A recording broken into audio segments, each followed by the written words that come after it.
ಇಲ್ಲಿ ಸೇರಿದಂಥ ಎಲ್ಲ ಧರ್ಮಗುರುಗಳೇ, ಈ ಭಾಗದ ಎಲ್ಲ ಕ್ರೈಸ್ತ ಧರ್ಮದ ಅನುಯಾಯಿಗಳೇ, ಮೃತರ ಕುಟುಂಬದ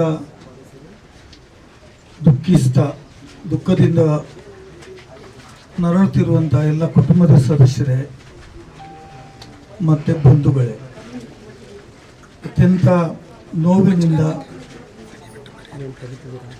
ಈ ಒಂದು 2 ಮೃತದೇಹಗಳನ್ನು ಇಲ್ಲಿ ಇಟ್ಟು ನಾವು ನಿಮ್ಮ ಜೊತೆ ಮಾತಾಡಲಿಕ್ಕೆ ಮಾತುಗಳೇ ಬರ್ತಾ ಇಲ್ಲ.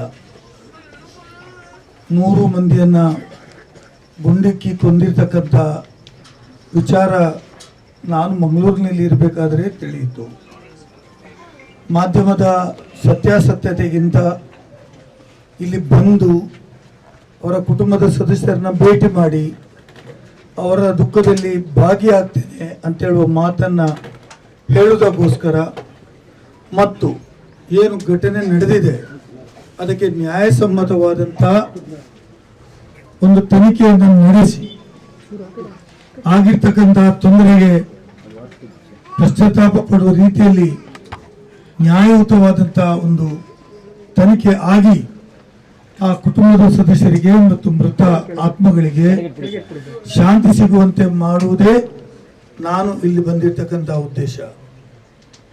ಆಕ್ರೋಶದಿಂದ ಬಹಳಷ್ಟು ಘಟನೆಗಳನ್ನು ನೋಡಿದ್ದೇನೆ.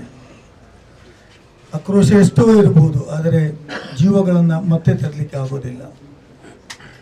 ಅರಣ್ಯ ಅಧಿಕಾರಿಗಳು ಇಲ್ಲ ನಮಗೆ ಹಾಗೆ ಆಯಿತು ಹೀಗೆ ಆಯಿತು, ಅವರು ಹಂಟಿಂಗ್ ಮಾಡ್ತಾ ಇದ್ರು ಅಂತ ಹೇಳುವುದನ್ನು ಕೇಳಿದ್ದೇನೆ.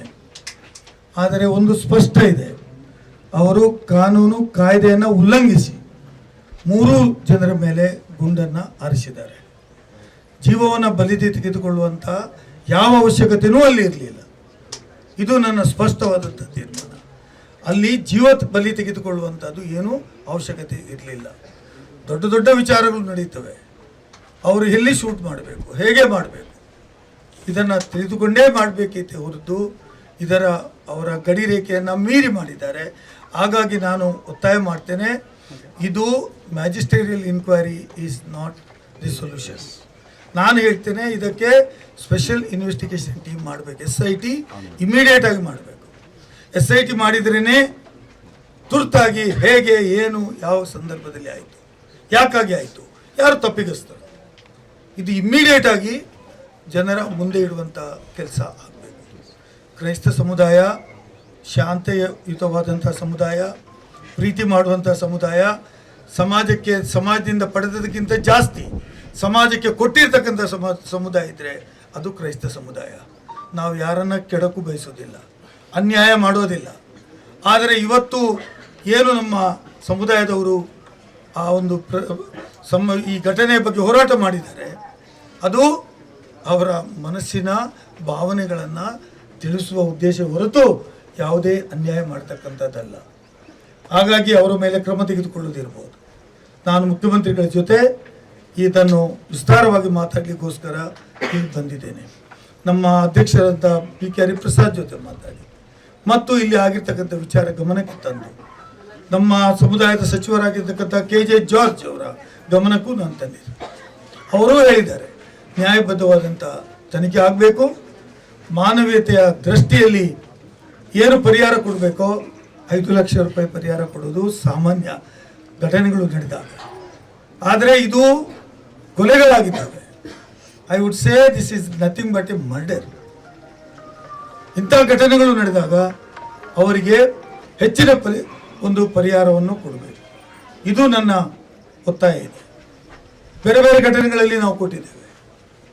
ಹಾಗಾಗಿ ಆ ಕುಟುಂಬ ಬಡಸ್ತ ಕುಟುಂಬ, ಒಬ್ಬರಿಗೂ ಎದ್ದು ನಿಲ್ಲಕ್ಕೆ ಆಗದಂಥ ಕುಟುಂಬ, ಹೊಟ್ಟೆಪಾಡಿಗಾಗಿ ಹೋರಾಟ ಮಾಡತಕ್ಕಂಥ ಕುಟುಂಬದ ಸದಸ್ಯರು ಇವತ್ತು ತಮ್ಮ ಜೀವವನ್ನು ಕಳೆದುಕೊಂಡಾಗ ಆ ಕುಟುಂಬದ ಜವಾಬ್ದಾರಿಯೂ ಸರ್ಕಾರ ವಹಿಸಿಕೊಳ್ಬೇಕಾಗ್ತದೆ. ಮಾನವೀಯತೆಯ ದೃಷ್ಟಿಯಿಂದ ಅವರ ಕುಟುಂಬಕ್ಕೆ ಉದ್ಯೋಗವನ್ನು ಕೊಡಬೇಕು, ಅವ್ರಿಗೆ ಏನೇನು ಸಹಾಯ ಮಾಡಬೇಕು ಅದು ಎಲ್ಲ ಸಹಾಯವನ್ನು ಸರ್ಕಾರ ಮಾಡಬೇಕು ಅಂತ ಹೇಳೋದು ನನ್ನ ವಿನಂತಿ ಇದೆ.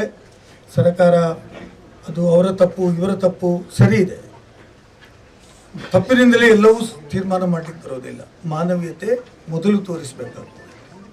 ಈ ದೃಷ್ಟಿಯಲ್ಲಿ ಅವರ ಕುಟುಂಬಕ್ಕೆ ಏನು ಸಹಾಯ ಮಾಡಬೇಕಾ ಅದನ್ನು ಮಾಡಬೇಕು.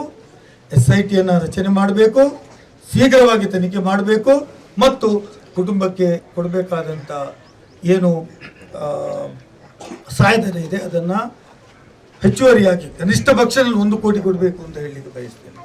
ಅನೇಕ ಕಡೆಗಳನ್ನು ಕೊಟ್ಟಿದ್ದೇವೆ, ಹಾಗಾಗಿ ಆಗಬೇಕು. ಮತ್ತು SIT ಮುಖಾಂತರ ಇಮಿಡಿಯೇಟ್ ತನಿಖೆ ಆಗಬೇಕು ಮತ್ತು ಆ ತನಿಖೆ ಮೂಲಕ ಯಾರು ತಪ್ಪಿಗಸ್ತರಿದ್ದಾರೆ ಅವರಿಗೂ ಶಿಕ್ಷೆ ಆಗಬೇಕು. ಸರ್ಕಾರ ತನ್ನ ಇಲಾಖೆ ಅಂತ ನೋಡಿಕೊಳ್ಳುವಂತ ಅವಶ್ಯಕತೆ ಇಲ್ಲ. ಇದರಲ್ಲಿ ಏನು ಸರ್ಕಾರ ಆದೇಶ ಮಾಡಲಿಲ್ಲ. ಸರ್ಕಾರ ಇವತ್ತು ಅಧಿಕಾರಿಗಳಿಗೆ ಅಥವಾ ತಮ್ಮ ಸಿಬ್ಬಂದಿಗಳಿಗೆ ಅರಣ್ಯದ ರಕ್ಷಣೆ ಮಾಡ್ತಕ್ಕಂಥ ಕೆಲಸ ಕೊಟ್ಟರು ಅಂದ್ರೆ ಯಾರಾದ್ ಬಂದ್ರೆ ಅವನು ಕೊಂದಾಕಿ ಅಂತ ಹೇಳಿದ್ದಿಲ್ಲ. ಇದು ಸೆಲ್ಫ್ ಡಿಫೆನ್ಸ್ ಅಲ್ವೇ ಅಲ್ಲ. ಇದು ಸೆಲ್ಫ್ ಡಿಫೆನ್ಸ್ ಅಲ್ವೇ ಅಲ್ಲ. ಹಾಗಾಗಿ ನಾನು ಒತ್ತಾಯ ಮಾಡ್ತೇನೆ, ತನಿಖೆ ಮಾಡಿ ಮತ್ತು ಇದಕ್ಕೆ ಬೇಕಾದ ನ್ಯಾಯ ಒದಗಿಸಿಕೊಡಿ ಅಂತ ಹೇಳಿ ಈ 3 ಮಂದಿಯ ಮೃತರ ಆತ್ಮಕ್ಕೆ ದೇವರು ಚಿರಶಾಂತಿ ಕೊಡಲಿ. ನಾವು ಅವರಿಗೋಸ್ಕರ ಬೇಡ್ತೇವೆ ಮತ್ತು ಅವರಿಗೋಸ್ಕರ ಅವರ ಕುಟುಂಬಕ್ಕೂ ನಾವು ಧೈರ್ಯವಾಗಿ ನಿಲ್ತೇವೆ. ಅವರ ಕುಟುಂಬಕ್ಕೆ ಅವರ ಕಳೆದುಕೊಂಡಂಥ ಆತ್ಮಕ್ಕೆ ಶಾಂತಿ ಸಿಗುವಷ್ಟು ಧೈರ್ಯ ಅವರು ಸಿಗಲಿ ಅಂತ ನಾನು ಬೇಡಿದ್ದೇನೆ.